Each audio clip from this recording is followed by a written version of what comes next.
नमस्कार साथियों, Lucent objective MCQ का इस सीरीज़ में आपका स्वागत है।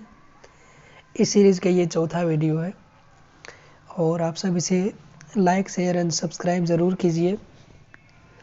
आज का पहला क्वेश्चन शुरू करते हैं। अंग्रेजी शासन का प्रभाव किस क्षेत्र में अधिक पड़ा? ये आर्थिक क्षेत्र में सबसे ज़्यादा पड़ा है, क्योंकि यहाँ से अंग्रेज़ क्या किए कि भारत को लूट लूट करके खोखला बना दिया। भारत सोने की चिड़िया कहलाने वाले देश को यह क्या किया कि तो पूर्ण रूपे लूट लिया। आगे क्वेश्चन है, सूची 1 को 2 से सुमेलित करना है। एक में है ब्रिटिश उपनिवेशवाद के चरण और दूसरा में है विशेषता। तो वाणिज्यिक चरण 1757 से 1813 रहा। इसका विशेषता था आधिपत्य, व्यापार व प्रत्यक्ष विनियोग का काल। और औद्योगिक चरण 1813 से 1860 की विशेषता थी मुक्त व्यापार का काल। और वित्तीय पूंजीवाद यानी 1860 से 1947 की विशेषता थी ब्रिटिश पूंजी निवेश का काल। तो ये मतलब ABC का 1, 2, 3 लगातार सही है। ऑप्शन ए इस हिसाब से सही है। नेक्स्ट क्वेश्चन है, भारत में अंग्रेजों की लूट किस महत्वपूर्ण घटना के बाद शुरू हो गई थी? ये प्लासी का युद्ध के पश्चात। प्लासी का युद्ध 1757 में हुआ है, आपको याद होगा। बक्सर का युद्ध 1764 में हुआ है। चलिए आगे बढ़ते हैं।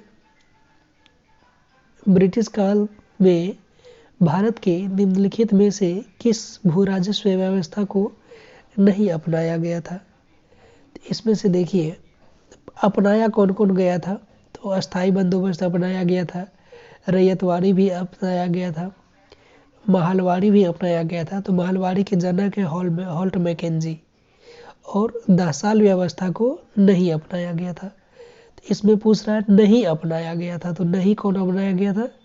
10 साल व्यवस्था को अपनाया नहीं गया था। तो इसका राइट आंसर डी होगा, यानी 10 साल व्यवस्था। नेक्स्ट क्वेश्चन है, भारत में प्रथम रेल लाइन निम्न में से किसने बिछाई थी? तो प्रथम रेल लाइन आपको इसका टाइम पीरियड याद होगा, 1853 में बिछाया गया था। 1853 के समय में यहाँ के गवर्नर कौन थे? लॉर्ड डलहौजी थे। ये सब लॉर्ड कहलाने के लायक नहीं है, फालतू लोग हैं। नेक्स्ट क्वेश्चन है, भारत से ब्रिटेन की ओर संपत्ति के अपवहन यानी ड्रेन ऑफ वेल्थ का सिद्धांत किसने प्रतिपादित किया था? तो ये किया था कौन? दादा भाई नौरोजी, जिसको हम grand old man of India कहते हैं।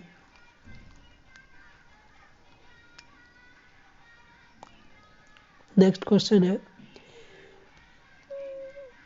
वर्ष 1853 ईस्वी में लॉर्ड डलहौजी ने जो पहली टेलीग्राफ लाइन शुरू की वह किसके बीच थी? यहाँ पर टेलीग्राफ लाइन है। अगर यहाँ पर रेल लाइन था कहाँ से? मुंबई टू थाने। यहाँ पर टेलीग्राफ लाइन है। तो टेलीग्राफ लाइन कहाँ से कहाँ शुरू किया गया था? कलकत्ता से आगरा के बीच। तो 53 में टेलीग्राफ लाइन की शुरू कहाँ किस किस शहर के बीच किया गया था? कलकत्ता और आगरा के बीच। नेक्स्ट क्वेश्चन है, भारत में ब्रिटिश भू राजस्व प्रणाली का निम्नलिखित में से किसने अधिक लाभ प्राप्त किया? ये सर्वाधिक लाभ जमींदार प्राप्त किया, क्योंकि जमीन तो जमींदार का ही है। उन्होंने इसका क्या किया कि और ज़्यादा भारतीय किसानों को शोषण करने में अंग्रेज़ों का मदद किया। तो इसके साथ अंग्रेज़ तो अंत में जमींदारों को भी लूटा, लेकिन शुरुआत में जमींदार और अंग्रेज़ मिल करके छोटे छोटे किसानों को लूट रहे थे। नेक्स्ट क्वेश्चन है, भारत में सबसे पहला सूती वस्त्र मिल किस शहर में स्थापित किया गया था? तो सबसे पहला सूती वस्त्र मिल मुंबई में स्थापित किया गया है। आगे है, अंग्रेजों द्वारा बनाई गई भू राजस्व व्यवस्था की निम्न प्रणालियों में से कौन सी कृषकों के हितों को अधिक सुरक्षा प्रदान करती थी? इसमें से मद्रास प्रांत की रैयतवाड़ी व्यवस्था जो थी, इसमें कृषकों के हितों को अधिक सुरक्षा प्रदान करती थी। नेक्स्ट क्वेश्चन है, किसके द्वारा बंगाल और बिहार का अस्थायी बंदोबस्त या इस्तमरारी बंदोबस्त शुरू किया गया था? ये परमानेंट सेटलमेंट का बात कर रहे हैं। 11 का आंसर है लॉर्ड कॉर्नवालिस के द्वारा अस्थायी बंदोबस्त शुरू किया गया था। रैयतवाड़ी का महालवाड़ी का कौन किया था? Mackenzie, Holt Mackenzie. और अस्थायी बंदोबस्त का कॉर्नवालिस। नेक्स्ट क्वेश्चन है, ब्रिटिश सरकार ने भारत में अस्थायी बंदोबस्त कब लागू किया था? भारत में अस्थायी बंदोबस्त, यही इसी का बात कर रहा, कॉर्नवालिस जो किया था। तो कॉर्नवालिस का अगर टाइम पीरियड याद होगा तो इससे भी हम निकाल सकते हैं आंसर। ये 1793 ईस्वी में किया गया था। रैयतवाड़ी व्यवस्था कब लागू की गई थी? तो रैयतवाड़ी व्यवस्था इसके बाद किया गया था, तो ये 1820 ईस्वी में किया गया था। नेक्स्ट क्वेश्चन है, पहली बार औपचारिक रूप से महलवाड़ी व्यवस्था महलवाड़ी प्रथा कब लागू की गई थी? तो महलवाड़ी व्यवस्था 1822 ईस्वी को लागू किया गया था। आगे क्वेश्चन है,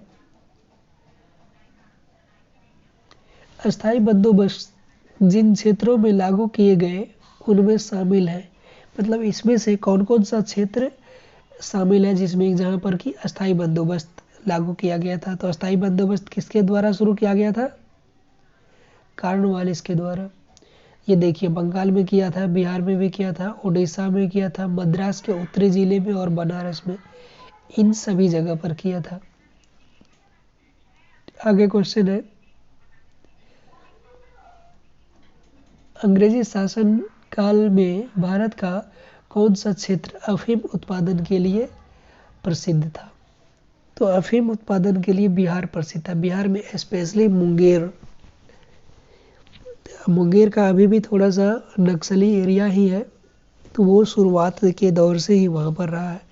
मीर कासिम के द्वारा मुंगेर को मुर्शिदाबाद से मुंगेर राजधानी बनाया गया था और फिर मुंगेर में वो गन फैक्ट्री का भी स्थापना किया था। नेक्स्ट क्वेश्चन है 17 नंबर में, 18वीं सदी में बंगाल में वस्त्र उद्योग के पतन के लिए उत्तरदायी कारण क्या था? तो इसका मुख्य कारण था ब्रिटेन को निर्यात करने वाला माल पर उच्च तट कर, मतलब आने का इंपोर्ट टैक्स जो है, इंपोर्ट एक्सपोर्ट टैक्स क्या किया कि वो काफ़ी ज़्यादा बढ़ा दिया गया था।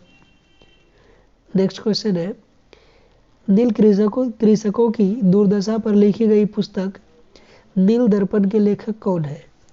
तो नील दर्पण के लेखक है कौन? दीनबंधु मित्र। अंग्रेजों द्वारा सर्वप्रथम कहवा मतलब कॉफी हो गया, टी मतलब चाय, कहवा बागान लगाए गए थे कहाँ पर? अंग्रेजों द्वारा सर्वप्रथम कहवा बागान कहाँ लगाए गए थे? ये लगाए गए थे वायनाड जनपद में। आगे क्वेश्चन है, अंग्रेजी शासन के दौरान भारत के आर्थिक दोहन के विचार का प्रतिपादन किसने किया था? ये किया गया था ग्रैंड ओल्मेट ऑफ इंडिया यानी दादा भाई नौरोजी के द्वारा।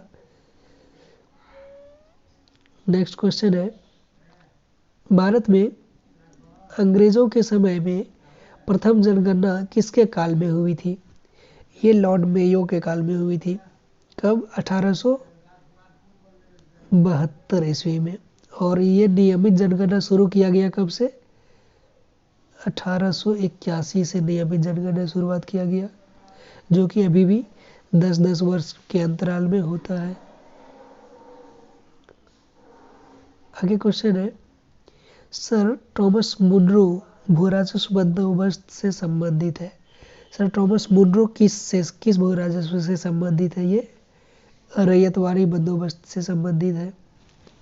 आगे क्वेश्चन है, भारत में प्रथम रेल लाइन का निर्माण 1853 ईस्वी में किन दो शहरों के बीच हुआ था? इसका कई बार हम चर्चा कर चुके हैं। मुंबई और ठाणे के बीच शुरू की गई थी। नेक्स्ट क्वेश्चन है, स्वतंत्रता पूर्व अवधि में ब्रिटिश सरकार द्वारा भारत में आधुनिक शिक्षा के प्रसार का मुख्य उद्देश्य था। इसका मुख्य उद्देश्य था छोटे प्रशासनिक पदों पर नियुक्ति हेतु शिक्षित भारतीय की आवश्यकता।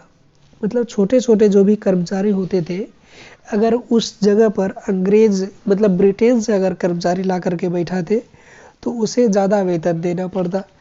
इसका समाधान करने के लिए अंग्रेज़ों ने क्या किया कि भारतीय लोगों को ही शिक्षित किया, जो कि छोटे छोटे कर्मचारी के तौर पर बैठेंगे और फिर भारतीय से जो भी विचार विमर्श होगा उसका सहयोग करेंगे अंग्रेज़ों को। ऐसा नहीं है कि वो अंग्रेज इसे हमें भारतीय को शिक्षित किए थे भारतीय को शिक्षा देने के लिए। वह इसका मुख्य उद्देश्य था कि भारतीयों को इतना शिक्षित कर दे कि वो हमारा सहयोग करे, न कि अपना ये शिक्षित होकर के उससे द्वंद्व करने लगे। तो आगे क्वेश्चन है, अस्थायी बंदोबस्त के तहत जमींदारों को पूरे लगान या भू राजस्व का कितना प्रतिशत राज्य को देना तय किया गया था? ये देखना, ध्यान रखना, अस्थायी बंदोबस्त का बात कर रहा है। ये 89% देना तय किया गया था। आगे देखिए, रैयतवाड़ी व्यवस्था जिन क्षेत्रों में लागू की गई उनमें शामिल थे कौन कौन सा क्षेत्र? तो उसमें मद्रास प्रेसिडेंसी शामिल थे, मुंबई भी थे, पूर्वी बंगाल भी था, असम और कुर्ग। यानी 1 2 3 4 5 सभी सही है। आगे क्वेश्चन है,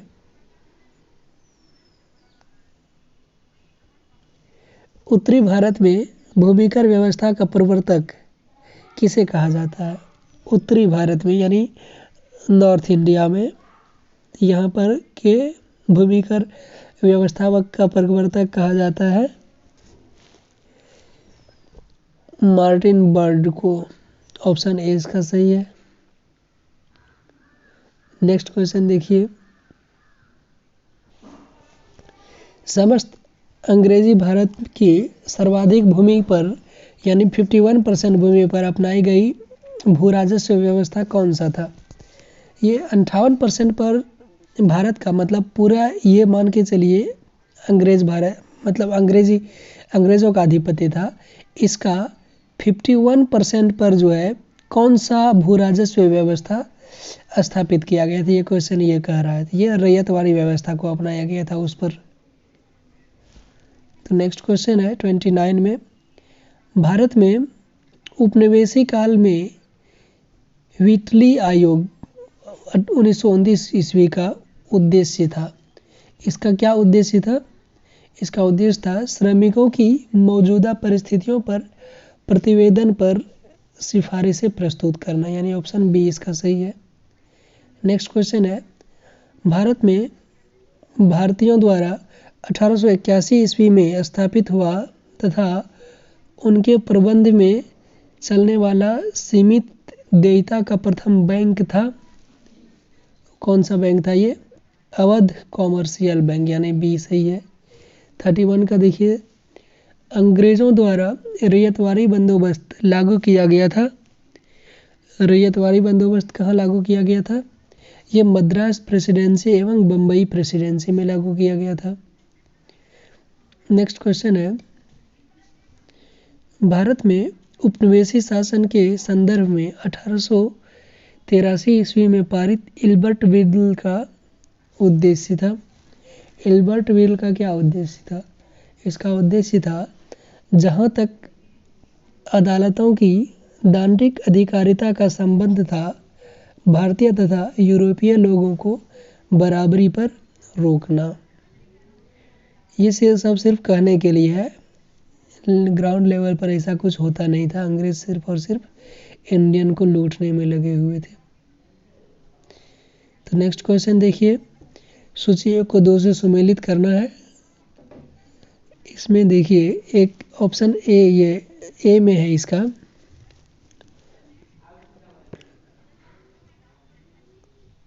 बड़े सामंतों को आवंटित भूमि किस में था? ये जागीरदार प्रणाली में ही था।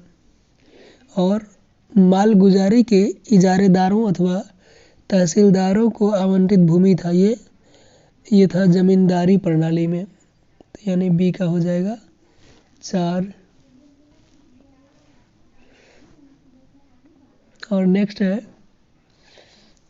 उप किराएदारी पर देने, गिरवी रखने, हस्तांतरित करने, उपहार देने या विक्रय करने के अधिकार सहित प्रत्येक किसान को आवंटित भूमि, ये व्यवस्था था रैयतवाड़ी में, यानी सी का 2 हो जाएगा। और डी में देखिए ग्राम्य स्तर पर की गई भू राजस्व बंदोबस्त, ये व्यवस्था था महालवाड़ी में, यानी 1 4 2 3 1 4 2 3 आंसर है ऑप्शन बी में। नेक्स्ट क्वेश्चन है ब्रिटिश शासन के दौरान भारत में उद्योगों का कोई स्वतंत्र विकास नहीं हुआ, इसका कारण क्या था? इसका मुख्य कारण था भारी उद्योगों का अभाव। मतलब यहाँ पर मशीनरी प्रोडक्ट्स वगैरह वो था नहीं, ये सब अंग्रेजों के आधिपत्य में था।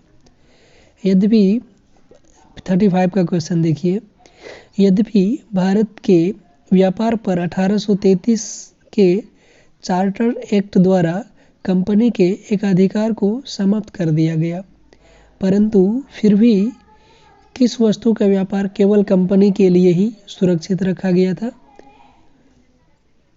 ये रखा गया था चाय के लिए, चाय और चीनी के लिए।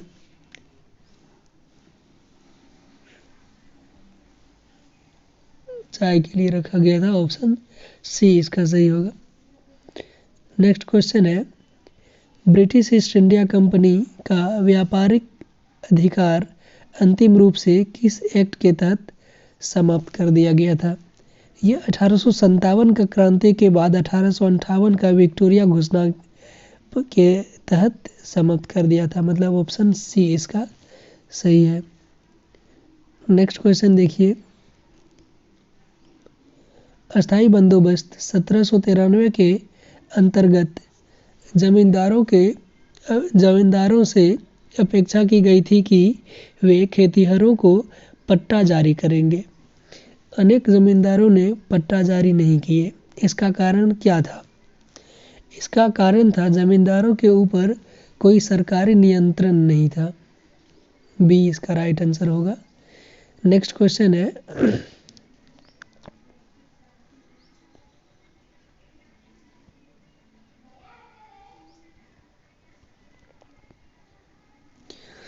ब्रिटिश भू राजस्व व्यवस्था के संदर्भ में इन कथनों पर विचार करें, और विचार क्या करना है कि कथन में से कौन सही है। तो इसमें देखिए 1 नंबर का कथन है अस्थाई बंदोबस्त के तहत सरकार ने जमींदारों से हमेशा के लिए लगान निश्चित किया, इसी कारण इसे अस्थाई बंदोबस्त कहा गया है। बिल्कुल सही है। दूसरा में है रैयतवाड़ी व्यवस्था के तहत सरकार ने रैयतों से लगान निश्चित किया, इसी कारण इसे रैयतवाड़ी कहा गया है। बिल्कुल ठीक है ये भी। तीसरा है महालवाड़ी व्यवस्था के तहत प्रत्येक खेत के आधार पर भू राजस्व निर्धारित नहीं किया गया, बल्कि प्रत्येक महाल यानी जागीर का एक भाग के अनुसार निश्चित किया गया, इसलिए इस व्यवस्था को महालवाड़ी व्यवस्था कहा गया है। ये भी सही है बिल्कुल। तो यहाँ पर 1 2 तीनों सही है, मतलब ऑप्शन डी इसका क्या है राइट है। नेक्स्ट है क्या, सूची 1 को 2 से सुमेलित करना है, और 1 में है भू राजस्व व्यवस्था और 2 में है संबंधित व्यक्ति। ये काफ़ी ज़्यादा इम्पोर्टेंट हो जाता है, इसे हम लोग अच्छे से याद कर लेंगे। अस्थाई बंदोबस्त के जन्मदाता यानी संबंधित व्यक्ति कौन है? अभी जस्ट हम देखे थे कार्नवालिस थे, और इसके साथ चार्ल्स ग्रांट और जॉन शोर भी थे। रैयतवाड़ी व्यवस्था के जनक हैं कैप्टन रीड और थॉमस मुनरो एल्फिंस्टन, ये सब रैयतवाड़ी व्यवस्था से संबंधित है। और महालवाड़ी व्यवस्था से संबंधित है होल्ट मैकेंजी और मार्टिन बर्ड। तो 1 2 3 सही है ऑप्शन ए में ही। इस टाइप का क्वेश्चन को अच्छे से ध्यानपूर्वक याद करेंगे क्योंकि ये काफ़ी इम्पोर्टेंट हो जाता है।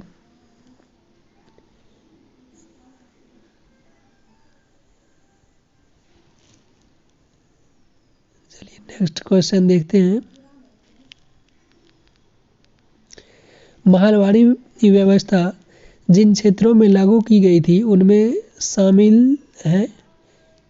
महलवाड़ी व्यवस्था किन किन क्षेत्रों में शामिल किया गया था? तो इसमें से देखिए,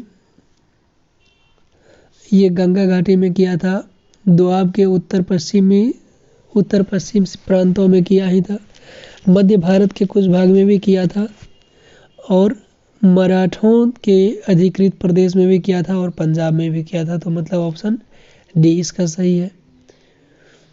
नेक्स्ट क्वेश्चन है, फिर से एक को दो से सुमेलित करना है। इसमें है काश्तकारी अधिनियम और दो में है वर्ष की, मतलब ये अधिनियम किस वर्ष लागू किया गया था? तो इसमें से देखिए, बंगाल काश्तकारी अधिनियम 1885 में लागू किया गया था, अवध लगान अधिनियम एवं मद्रास काश्तकारी विधेयक 1886 में लागू किया गया था, दक्कन काश्तकारी अधिनियम 1879 में किया गया था, मध्य प्रांत काश्तकारी विधेयक 1883 में किया था। तो मतलब 1 2 3 4 सही है। नेक्स्ट क्वेश्चन है, आधुनिक शिक्षा के संदर्भ में शिक्षा का माध्यम को लेकर उठे प्राच्य आंग्ल विवाद का अंत मैकाले के प्रपत्र 1835 से हुई।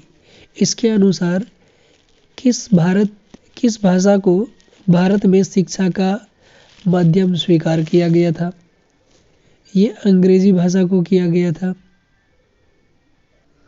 नेक्स्ट क्वेश्चन है, भारतीय शिक्षा का मैग्ना कार्टा यानी महाधिकार पत्र कहा जाता है। ये वुड के घोषणा पत्र यानी ऑप्शन ए इसका सही है। वुड के घोषणा पत्र यानी वुड डिस्पैच 1854 को। इस समय भारत के गवर्नर जनरल कौन थे? डलहौजी थे, ये भी याद रखना है। किसने 1911 में प्राथमिक शिक्षा को निःशुल्क एवं अनिवार्य बनाने वाला विधेयक इंपीरियल लेजिस्लेटिव काउंसिल में प्रस्तुत किया, जिसे प्राथमिक शिक्षा का मैग्ना कार्टा कहा गया? तो ये किसके द्वारा किया गया था? ये गोपाल कृष्ण गोखले के द्वारा किया गया था।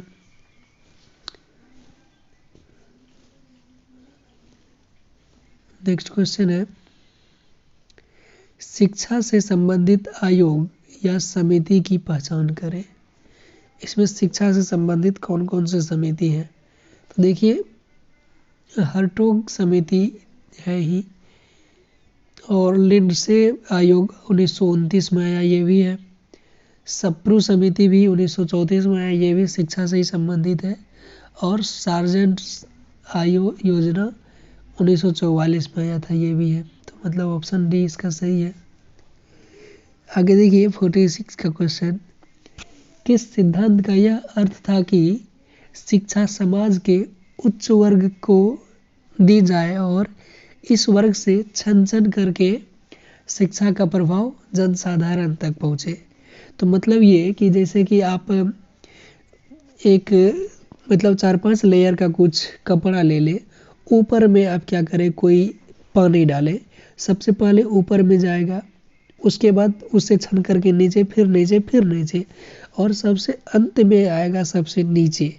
तो यही अंग्रेज़ों का ये था। तो ये व्यवस्था था। इसमें शिक्षा का यह अर्थ था कि समाज के उच्च वर्ग को दी जाए और छन छन करके शिक्षा का प्रभाव जनसाधारण तक पहुँचे, मतलब नीचे तबके के लोगों को पहुँचे।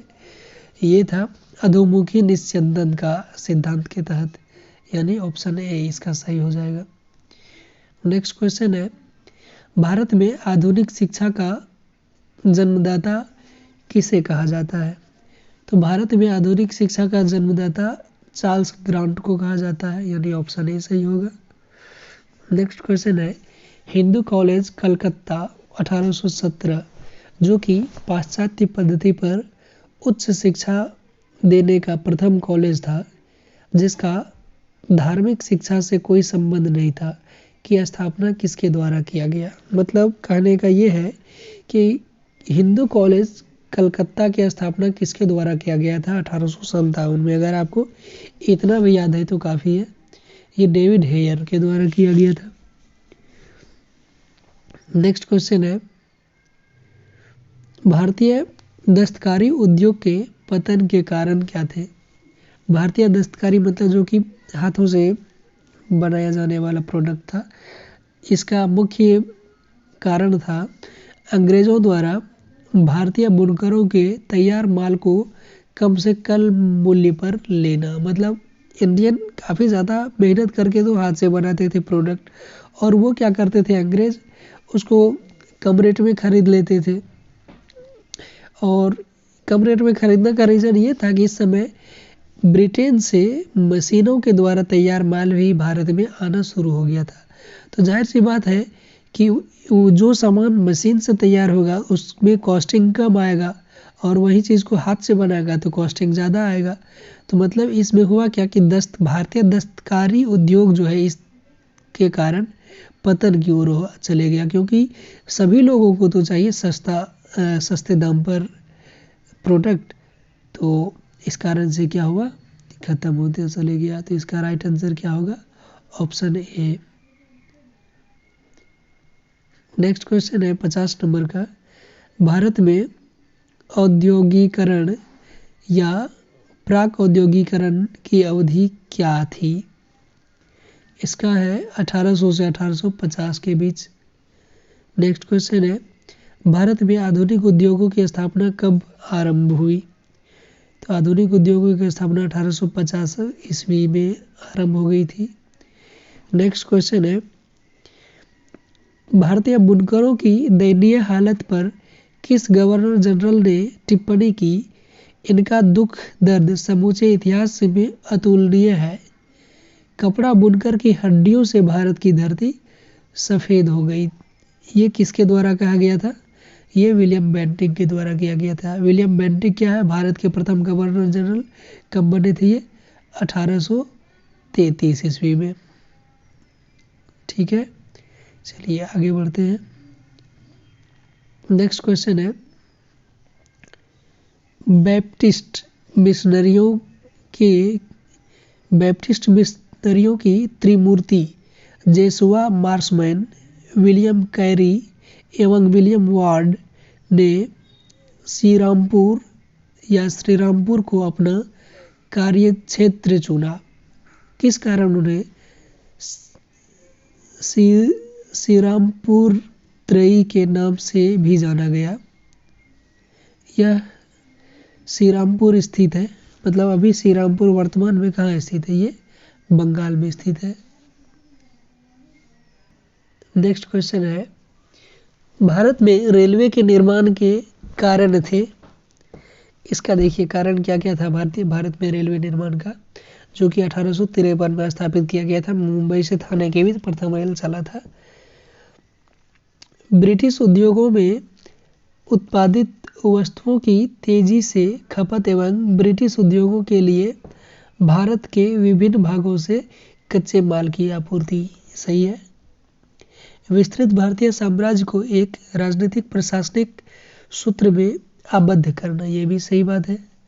आंतरिक विद्रोह व बाह्य आक्रमण के दौरान सेना को तेजी से आवागमन, ये भी सही बात है। मतलब डी, इसका सभी सही है तीनों, इसीलिए उपयुक्त सभी होगा। कहने का मतलब ये है कि भारत में जो रेल लाइन चलाई गई थी, इसका उद्देश्य ये नहीं था कि भारतीयों को इससे सुविधा मिले। इसका उद्देश्य ये था कि अगर रेल चलेगी तो होगा क्या कि भारत को जो है लूटने में, मतलब एक साथ ज़्यादा से ज़्यादा माल को हम क्या करेंगे कि लेके जा सकेंगे। मतलब भारतीयों को, भारत को जल्दी लूटने के लिए अंग्रेज क्या किया था, भारत में रेल लाइन बिछाया गया था, ना कि भारतीयों को सुविधा देने के लिए। ठीक है, नेक्स्ट क्वेश्चन देखिए, किसने भारत में रेलवे की स्थापना को आधुनिक उद्योग का अग्रदूत या जननी की संज्ञा दी है। ये दिया था कार्ल मार्क्स के द्वारा। नेक्स्ट क्वेश्चन है, पहली आधुनिक पटसन मिल स्थापित हुई थी। पटसन यानी पटुआ यानी जूट का मिल, ये बम्बई में स्थापित हुआ था। आगे है, पहले आधुनिक लोहा इस्पात उद्योग का स्थापना कहाँ हुई थी? ये हुई थी बिहार में। उस समय एक्चुअली वर्तमान का बात करें तो वो बंगाल ये झारखंड में जाएगा। झारखंड तो 15 नवंबर 2000 को अलग हो गया है, तो अभी झारखंड में अगर इसमें ऑप्शन होता झारखंड तो हम झारखंड टिक करते। नेक्स्ट क्वेश्चन है, बिखरे हुए स्वायत्त गांव के कवच को इस्पात के रेलों में छेद दिया गया, जिससे उनके जीवन रक्त का ह्रास हो गया। यह किसने कहा?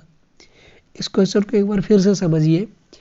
कहता है, बिखरे हुए स्वायत्त गांव के कवच को इस्पात के रेलों से छेद दिया गया, जिससे उनके जीवन रक्त का ह्रास हो गया। यह किसके द्वारा कहा गया था? यह कहा गया था बुकानन के द्वारा।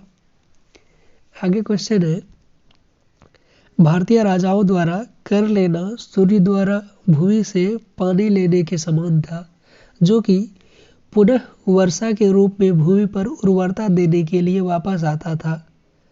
पर अंग्रेजों द्वारा लिया गया कर भारत में वर्षा न करके इंग्लैंड में ही वर्षा करता था। यह किसके द्वारा कहा गया है? यह C.R. दत्त के द्वारा कहा गया। मतलब भारत से तो ये मतलब सूर्य जो है भारत से तो ये मतलब पानी को सोखता है, मतलब यहाँ का धन सोखता है, लेकिन पुनः जो है ये बादल बन करके भारत में नहीं बरसाता है। मतलब इस धन का उपयोग भारत के लिए नहीं करता है। ये करता क्या है, यहाँ से चूस करके जाता है इंग्लैंड, और इंग्लैंड में बारिश करवाता है धन का। इसका कहने का मतलब ये है। ये C.R. दत्त के द्वारा कहा गया। मतलब भारतीयों को भारत से धन लूट करके ये इंग्लैंड ले जा करके वहाँ पर क्या करता था, डेवलपमेंट करवाते थे। नेक्स्ट क्वेश्चन है, हमारी पद्धति बहुत कुछ स्पंज की तरह काम करती है। यह गंगा के तटों से सभी अच्छी चीज़ों को सोख लेती है और टेम्स के तटों पर उन्हें निचोड़कर गिरा देती है। यह उक्ति किसकी है? यह कहा गया था जॉन सुलिवान के द्वारा, यानी ऑप्शन डी इसका सही है। नेक्स्ट क्वेश्चन है, कांग्रेस के किस अधिवेशन में पहली बार कांग्रेस द्वारा मौलिक अधिकारों और राष्ट्रीय आर्थिक कार्यक्रमों से संबंधित प्रस्ताव पारित किए गए थे? ये कराची अधिवेशन 1931 को ही पारित किया गया था। नेक्स्ट क्वेश्चन है, और कराची अधिवेशन की अध्यक्षता किसके द्वारा किया गया था? ये सरदार वल्लभ भाई पटेल के द्वारा किया गया था। नेक्स्ट क्वेश्चन है, कांग्रेस के कराची अधिवेशन अच्छा यही क्वेश्चन तो अभी जस्ट है। अधिवेशन के अध्यक्ष कौन थे? ये कौन थे? 18 इसमें सरदार वल्लभ भाई पटेल थे। नेक्स्ट क्वेश्चन देखिए, इसमें सुमेलित करना, मतलब अकाल से संबंधित आयोग है और उस समय के ये इधर गवर्नर जनरल है।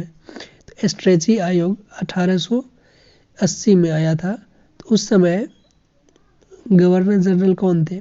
स्ट्रेची आयोग के समय में 1880 के समय में लॉर्ड लिटन थे, और लियाल आयोग 1897 में गवर्नर जनरल थे लॉर्ड एल्गिन। मैकडोनाल्ड आयोग के समय में कर्जन थे, और वुडहेड आयोग के समय यहाँ के गवर्नर वेवेल थे। यानी 1, 2, 3, 4 इसका राइट आंसर हो जाएगा। नेक्स्ट क्वेश्चन है,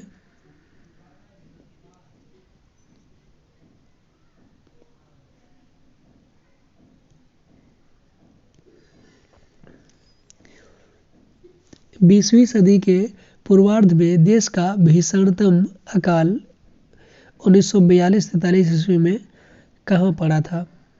ये बंगाल में पड़ा था। नेक्स्ट क्वेश्चन है, ब्रिटिश काल में निम्नलिखित में से कौन कौन से उद्योग धंधे विकसित हुए थे? जूट उद्योग विकसित हुआ, कोयला उद्योग विकसित हुआ, लोहा व इस्पात उद्योग, मशीनरी के पुर्जे और सूती कपड़ा उद्योग। मतलब 1, 2, 3, 4 और 5 सही है। नेक्स्ट क्वेश्चन है 1938 ईस्वी के अंत में भारतीय राष्ट्रीय कांग्रेस के अनुरोध पर जो राष्ट्रीय योजना समिति बनाई गई उसके अध्यक्ष कौन थे? इसके अध्यक्ष थे जवाहरलाल नेहरू, यानी ऑप्शन बी सही है। आगे क्वेश्चन है अकालों को रोकने तथा अकाल पीड़ितों की सहायता हेतु भारत सरकार ने अकाल संहिता कब प्रचारित किया? ये किया था 1883 ईस्वी में, यानी ऑप्शन सी इसका सही है। नेक्स्ट क्वेश्चन है भारत में केंद्रीकरण का शुभारंभ किसके समय में हुआ? केंद्रीकरण का शुभारंभ यानी सेंट्रलाइजेशन का शुभारंभ ये लॉर्ड मेयो के ही समय में शुरू हो गया था। ये 1871 के आसपास का बात है। नेक्स्ट क्वेश्चन है रेल विभाग के लिए पृथक रूप से रेलवे बजट कब आरंभ हुआ था? ये हुआ था 1925 ईस्वी में ही। नेक्स्ट क्वेश्चन है ब्रिटिश नागरिकों को सर्वप्रथम किस वर्ष भारत में भूमि खरीदने एवं बसने की अनुमति मिली थी? ये सर्वप्रथम 1833 ईस्वी में ही मिली। 1833 ईस्वी में गवर्नर जनरल कौन थे भारत के? Lord William Bentinck. Next question है the economic history of India के लेखक कौन है? आर.सी. दत्त, यानी रोमेश चंद्र दत्त इसकी इकोनॉमिक हिस्ट्री ऑफ इंडिया के लेखक हैं। नेक्स्ट क्वेश्चन है भारत में इस्पात का उत्पादन सर्वप्रथम कब प्रारंभ हुआ? तो इस्पात का उत्पादन सर्वप्रथम हुआ था भारत में 1913 ईस्वी में ही। अंग्रेज घुसपैठियों ने भारत के करघे को तोड़ डाला और चरखे को नष्ट कर दिया। यह कथन किसका है? यह कथन है कार्ल मार्क्स को ही, जिन्होंने एक कथन इसका ये भी है कि जब भारत में रेल चलाया था तो ये आधुनिकता का अग्रदूत वगैरह कह के बोल रहे थे। आगे देखिए 74 का क्वेश्चन है दादा भाई नौरोजी ने अंग्रेजों द्वारा किए गए किस कार्य को अनिष्टों का अनिष्ट की संज्ञा दी? तो ये धन के निकास का यानी ड्रेन ऑफ वेल्थ इसी के द्वारा ये पारित किया गया था। नेक्स्ट क्वेश्चन है यह कथन भारत और इंग्लैंड के आर्थिक हित प्रत्येक क्षेत्र में टकराते हैं किसका है? यह कथन है जवाहरलाल नेहरू का। नेक्स्ट क्वेश्चन है निम्नलिखित में से कौन poverty and un British rule in India का लेखक है? तो इसके लेखक हैं Dadabhai Naoroji. Poverty and un British rule in India के लेखक है दादा भाई नौरोजी। नेक्स्ट क्वेश्चन है भारतीय अर्थविदों में शामिल है, इसमें कौन कौन शामिल है? दादा भाई नौरोजी शामिल है, सी.आर. दत्त शामिल है, एम.जी. रानाडे शामिल है, डी.एन. गाडगिल भी शामिल है, गोपाल कृष्ण गोखले और के.टी. शाह भी शामिल है, यानी इनमें से सभी शामिल है। नेक्स्ट क्वेश्चन है सर थॉमस हॉलैंड के सभापतित्व में भारतीय औद्योगिक आयोग का गठन कब हुआ था? ये हुआ था 1916 में। पहला औद्योगिक सम्मेलन किस वर्ष आयोजित किया गया? ये किया गया 1907 में।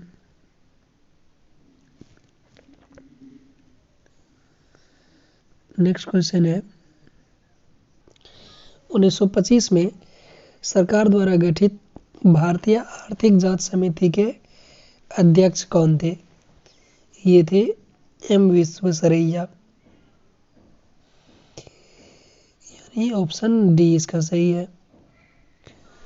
नेक्स्ट क्वेश्चन है निम्नलिखित में से किसने भारत के अंग्रेजी उपनिवेश नियंत्रण की आलोचना में अन ब्रिटिश पदावली का उपयोग किया था? ये किसके द्वारा किया गया था? दादा भाई नौरोजी के द्वारा। आगे क्वेश्चन है, भारत में प्रथम रेल लाइन किस ब्रिटिश गवर्नर जनरल के समय बिछाई गई थी? तो ये लॉर्ड डलहौजी के समय बिछाई गई थी। कब? 1853 को। नेक्स्ट क्वेश्चन है, आर्थिक तौर पर 19वीं शताब्दी में भारत पर अंग्रेजी शासन का एक परिणाम था। इसका एक परिणाम था भारतीय कृषि का वाणिज्यीकरण। नेक्स्ट क्वेश्चन है, 1813 से पहले ब्रिटिश द्वारा निम्नलिखित में से कौन सा उपाय भारतीयों का आर्थिक रूप से शोषण करने के लिए अपनाया गया? तो इसमें मुक्त व्यापार नीति यानी फ्री ट्रेड पॉलिसी को अपनाया गया था। नेक्स्ट क्वेश्चन है,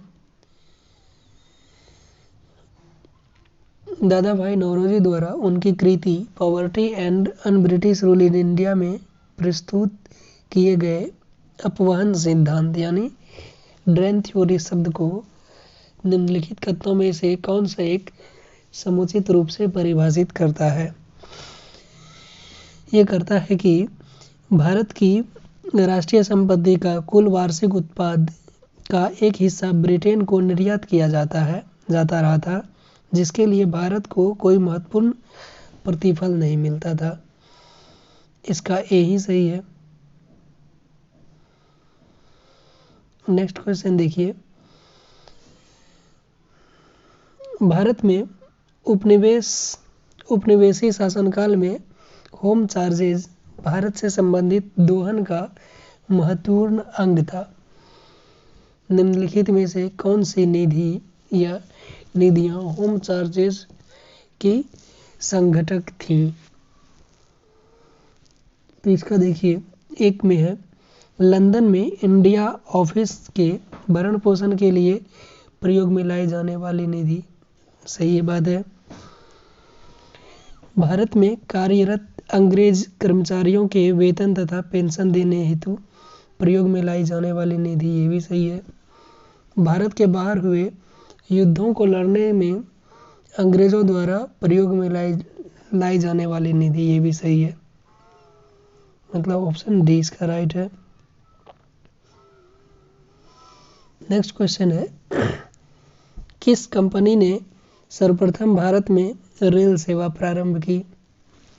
भारत में सबसे पहले रेल सेवा प्रारंभ किया था ग्रेट इंडियन पेनिनसुलर रेलवे के द्वारा, यानी डी सही है।